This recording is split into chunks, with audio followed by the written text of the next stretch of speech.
Hello there. What is going on, everyone? Today we are unboxing the new Starhawk from Star Wars Armada. This is Wave 8 Rebel, monstrously huge large ship, and it's considered a large ship, but it's much bigger than most large ships. And this box is absolutely enormous. I'm going to show you an Imperial Star Destroyer just next to the box so you can get an idea of just how big this box is. I think this, outside of the Super Star Destroyer, this may be the biggest box they've ever done by far, which is awesome. So yes, we're just take a look at the back of the box in case you want to see that there. Also want to remind you guys there is still time left to enter to win the latest giveaway. If you wanted to win a $25 Amazon gift card, you just have to be a subscriber, leave a comment on this or one of my videos. Winner of that should be announced, I think, this weekend, so stay tuned for that. We're going to pull this thing out. We've got some cards in this section, too. And oh boy, I'm so excited. I mean, I'm almost shaking right now. I freaking can't believe I finally got it. And I'm like, I don't want to wreck the box, but I don't know why. I'm not going to really save the box. I don't know what I'm going to do with the box, but oh my goodness. I've got all this stuff. All right, so we got all of our cards. We got our cardboard insert, and we're gonna take a look at those. And then of course we got our stand. So let's pull this thing out of here.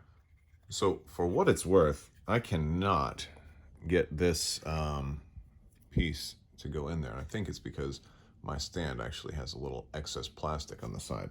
So I can't actually get it on the stand. So here's what I'm gonna do. I'm gonna just put it on a Star Destroyer stand. I will probably be able to just file down that plastic, but it's the first time I've ever seen a stand not want to fit in there.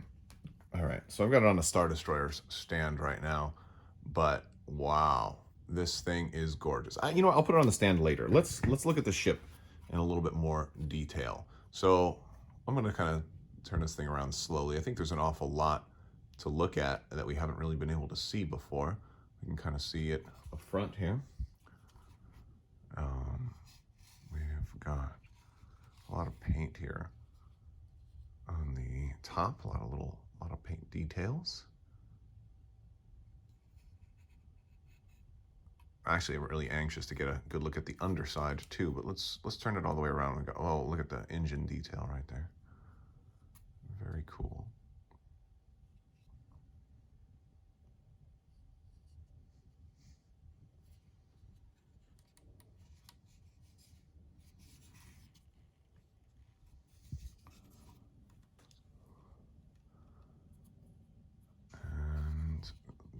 Look at that rear section. Wow. I guess these are all different hangar bays in here. That is really something. There is a ton of detail in this ship. Wow. Man, I'm really impressed with all this.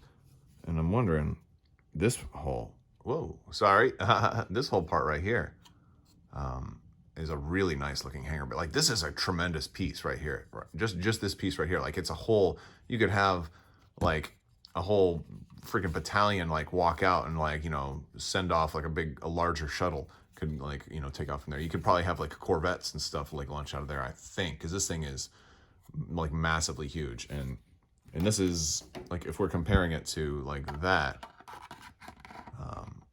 I think you could fit, you know, smaller capital ships possibly in there. You know, I think that's reasonable. Wow. I feel like Owen Wilson. Wow. Wow. Look at that. It's beautiful. Wow. All right, I'm going to really annoy somebody there, so let me stop that. I apologize. Wow, this thing is really just wonderful, though. Oh, it's so big. It's so big. All right. Well, let's look at the cardboard in here too, and maybe I'll size it up and compare it to like a Super Star Destroyer, see how it looks next to some other ships. All right. Now, I think a lot of people are probably going to want to see the rules insert also, so I'm going to try and get this nice and steady and close so you guys can see. That's just the front page along with our component list. So now we are going to, let's do the first page. We've got our new rules right there. So we're talking about how this is a large ship, how we've got the salvo defense token right there. And so all of their details about salvo, we'll probably talk more about that. It's going to show up in some battle reports here pretty soon. And then, of course, over on this side, we've got the new super weapon upgrade. Of course, contain, if you didn't have any ships that had contain already. And so we've got, why is cloak a keyword on here? Maybe something in here gives cloak. I don't know. And then, yeah, some multiple upgrade stuff with our name restricted cards, like titles, size restricted cards, and then flagship restricted cards, which I think we're already kind of aware. There's one that comes in that was spoiled kind of earlier. Yeah, and that's the back.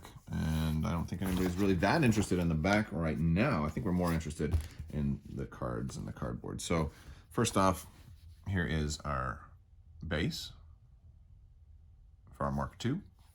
And then here's the Mark I on the other side. And here's all the tokens that we're getting. So we're getting a big wealth of tokens. So we're getting 5 salvos, which is really cool. And then there's that on the other side. Now let's look at the actual cards. Let me zoom in a little bit. All right, there's the Starhawk Mark I. Awesome artwork. It's like being constructed in that shot too. Really cool artwork. I'll scooch it up here so we can see the stats for the card. This is a 14 hull ship. Comes natively with salvo, 1 brace, 1 redirect, 1 contain, 4 command, 3 squadron, 4 engineering, anti-squadron of a blue and a black. It's got a yaw everywhere, a single yaw everywhere at speeds 1 and 2. And then that front arc is massive here. 4 red, 2 blue, 2 black. Red, blue, and black on both the sides as well. 2 red, 2 blue, and a black. And then 2 red and a black in the rear. And of course, that's going to be important because of salvo working on the rear. For upgrades, we got 2 officers. So Rebels are getting a double officer. We're getting support team, offensive retrofit, ion cannon, then turbo laser, and then of course super weapon. And that's 140 points. Now for the Starhawk class battleship Mark II, we're going to see a few changes. First off, it's going to be 150 points. So 150. We're also getting a big upgrade. Is we're getting a red anti-squadron die, which is going to give us all kinds of new cool things. We are going to see the loss of some of the black dice kind of go away, and this one has a lot more just blue and red. So we swap a blue for a black in the front, which some people may like, some people may not like, depending on what upgrades you're running. If you're running like heavy ions or something like that, maybe you prefer this one. Also, the rear arc is changed to 2 red and a blue, which is going to make salvo a little bit more usable at slightly longer ranges, but maybe a little bit less damaging. Although the crit effect is, you can't do special crits with salvo, so, well, not many special crits, All right, let's look at our upgrades. We've got Kirsta Agate. I think we've seen her spoiled plenty, but she's the new commander, and she is going to give you a buff for only a single ship, and you're just going to be able to get one. You're only going to be able to get one ship buffed with her, and that's just going to be your flagship. But she buffs it pretty well because you gain an extra defense token of your choice other than scatter, and also she lets you guarantee to spend one. So even if they've got even if they got an accuracy or whatever, you're just like, no, I'm going to brace anyway, which is really cool. So I like that a lot, and she's only 20 points. We've got also Kirsta Agate as an officer.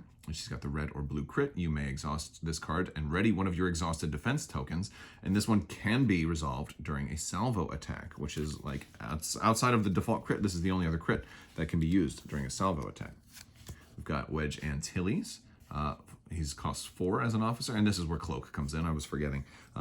So before the end of the squadron phase, you may spend 1 squadron token to choose up to 3 friendly non-unique squadrons without strategic at distance 1 through 5, and those squadrons gain Cloak until the end of the round. Really cool way to move your squadrons around. And he's not too expensive too, so I think that'll be fun. We've got Shriv here. Shriv is another boarding team. He's cost 6. And of course, he's going to require you have both of these upgrades, and he's going to use both of those. When you reveal a command, you may discard a squadron dial or token and this card to choose 1 enemy ship at close range and choose and discard an upgrade from this equipped ship. And it has to be weapons team, support team, offensive retrofit, defensive retrofit, ordnance, ion, or turbo laser. So you're not going to be able to get rid of a title this way. That's one of the cool things Vader can do. Like if Vader as an officer gets rid of like the admonition title, that's just crazy. We've got flight controllers here. Cost 6, and hey, you know what? We've seen this one before, but this is a good extra option to get this ship, right? I think these were, I think you used to only be able to get these on the Victory, I think. I'm not sure. All right. We got local fire control, and we're going to get 2 of these. And so this is one of the new things that are coming in. And this is not faction locked, and I believe this comes in the Onager as well as the Starhawk. We're getting 2 copies of these. So what we're getting here is a 4-cost weapons team, and after you deploy, you replace one of your defense tokens with a salvo defense token. You must do it. So this isn't one that gives you the option if you're like, oh, depending on your list, now I don't want to. No, you're absolutely doing it. Absolutely doing it. And we're going to get 2 copies of that, and that's going to be really fun. That's an important one to have. I think people are going to really enjoy that one. We've got Flag Bridge. Flag Bridge. We had seen a translated version of this, but we weren't sure exactly how it was going to be worded in English. And this one, it costs 0. And this gives you that Fleet Command icon in your upgrade bar. And you cannot spend tokens to resolve the Fleet Command's effect. So it gives you a 1-shot. And of course, that's why it costs 0, because you're going to pay for the Fleet Command at all as well. But if you just want a single, concentrate, intensify firepower, or a single something like that, that's a really cool option. We got 2 copies of Heavy Fire Zone. While attacking a squadron before you gather dice, if the defender is not engaged with a friendly squadron, you may replace all of the blue dice in your anti-squadron armament with red dice. And I believe this is going to let blue dice ships fire at long range, although that is somewhat still in dispute, but I think it's going to require a concrete FAQ. But because it's changing the armament, I think it's where the gather attack dice step is in the whole thing. If you go to gather attack dice and can't, then you can't make it. But basically, the way that this is worded, I believe it's going to let blue dice reach out to long range. I believe that's what it's going to do. We'll have to see. We're going to get 2 copies of that. We get an extra copy of Intensify Firepower, which is real nice. I think you could only get that in the Chimera, I think. Yeah. So that's good. The Magnite Crystal Tractor Beam, 10-cost super weapon. This is the only super weapon that comes in this pack. And this is going to force you to have somebody else match your speed. And also, by the way, you can force another ship down to speed 0 this way. This is the only guaranteed way to force another ship down to speed 0. And that it really gives it a ton of flexibility. So that's going to be super nasty. Of course, if you do that, you're not going to be able to ready it. We've got our 3 titles. We've got the Amity, which is a Mark 1 only. And again, the titles are all giving you extra defense tokens as well. So if you put Kirsta Agate on here, you're going to have 6 defense tokens. It's nuts. So the Amity costs 6. It gives you the evade. So this one wants to be long range, right? Except the Mark 1 has got the more black dice. So it's kind of like this toss-up of do you want to be black dice or do you want to be at long range? And when an enemy ship overlaps you, you can deal an additional face-down damage card to both ships, which is really fun. You can, and you don't have to, right? And then the Concorde is 12 points. Also Mark 1 only. This is going to give you an extra salvo. While defending, if your speed is 0, you can still spend 1 defense token, which is awesome. Awesome. So it's a good one for that Magnite Tractor Beam. It's my thoughts. And of course, the Unity costs 10. This one can go on either. So this is the title you'll probably run if you're running a Mark II and you want to run a title. After you deploy, you're going to gain a redirect defense token. And while attacking a squadron, the defender is engaged with a friendly squadron without the printed heavy keyword, you may re-roll 1 die. So you're going to get to re-roll dice when you're attacking squadrons. All right, you guys, that is about it for the Starhawk. It is magnificent, but I also wanted to show you kind of, next to the Super Star Destroyer, just about how big this thing is. It's way bigger than its base, but it does, it will intimidate a Super Star Destroyer, that is for sure. All right, guys, that's all I've got for you today. Big thanks to my patrons on Patreon. Bringing you all these videos aren't cheap, and you guys definitely help make that possible. So thank you guys so much. Look for some early battle reports with these. Those also go up early, first access on Patreon as well. And there's different tiers for all kinds of different levels of support, with some new ones coming soon later this year. And big thanks to everybody who is watching, and big thanks to all of my subscribers. You guys are amazing. So thank you guys so much. And we got more ships for Armada, folks. Woo! All right. Love to hear from you guys. Let me know what you think down in the description below. If you like this video, don't forget to give it a thumbs up. I will talk to you guys later. Thank you guys. And as always, have a great day.